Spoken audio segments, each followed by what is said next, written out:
গাধাকে সৃষ্টি করার পর তাকে বলা হলো সকাল থেকে সন্ধ্যা পর্যন্ত তাকে ক্লান্তিহীন পরিশ্রম করতে হবে, সারা জীবন তাকে পিঠে ভারী বোঝা বইতে হবে, খেতে পাবে শুধু ঘাস, আর তার মাথায় কোনো বুদ্ধি থাকবে না। তার আয়ু হবে 50 বছর। গাধা করজোড়ে সৃষ্টিকর্তাকে বলল, আমি এত বছর বাঁচতে চাই না, আমাকে 20 বছর আয়ু দেওয়া হোক। সৃষ্টিকর্তা সেটাই মঞ্জুর করলেন। কুকুরকে যখন সৃষ্টি করা হলো তখন তাকে বলা হলো যে সে হবে মানুষের সবচেয়ে বড় বন্ধু, কিন্তু সে খাবে মানুষের উচ্ছিষ্ট, এবং তার আয়ু হবে 30 বছর। কুকুর সৃষ্টিকর্তাকে বলল, আমি এত বছর বাঁচতে চাই না, আমাকে 15 বছর আয়ু দেওয়া হোক। সেটাই মঞ্জুর করা হলো।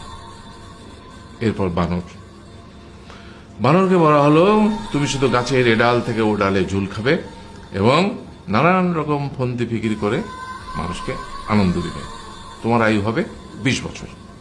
বানর বলল, আমি 20 বছর বাঁচতে চাই না, আমাকে 10 বছর দেওয়া হোক। সেটাই মঞ্জুর করা হলো। এবার এলো পুরুষ মানুষের পালা। তাকে বলা হলো যে তুমি হলে প্রাণীকুলের মধ্যে সবচেয়ে বিচক্ষণ এবং বুদ্ধিমান, সেই জন্য তোমাকে প্রাণীদের শিরোমণি করা হলো এবং তোমার আয়ু হবে 20 বছর।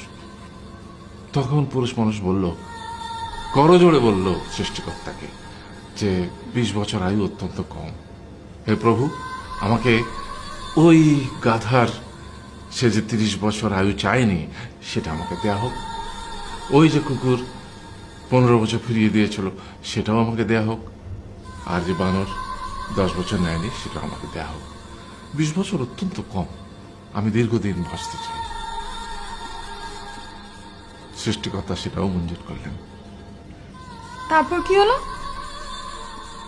সেই থেকে ছেলেরা পুরুষ মানুষ হিসেবে বাঁচে 20 বছর, তারপরের 30 বছর সংসারের বোঝা পিঠে করে বয়ে বেড়ায়, সেটা কার মতো? গাধার মতো। তারপরের 15 বছর সে তার ছেলে মেয়েরা যা দেয় সেই রকম ঠিক কুকুরের মতো উচ্ছিষ্ট খেয়ে বাঁচে। আর তারপরে বৃদ্ধ বয়সে ঠিক বানরের মতো, যেমন গাছের এডাল থেকে ওডাল ঝুল খায় বানর, তেমনি এই ছেলের বাড়ি থেকে ওই ছেলের বাড়ি আর নানান রকম ফন্দি ফিকির করে তার নাতি নাতনিদের আনন্দ দেওয়ার চেষ্টা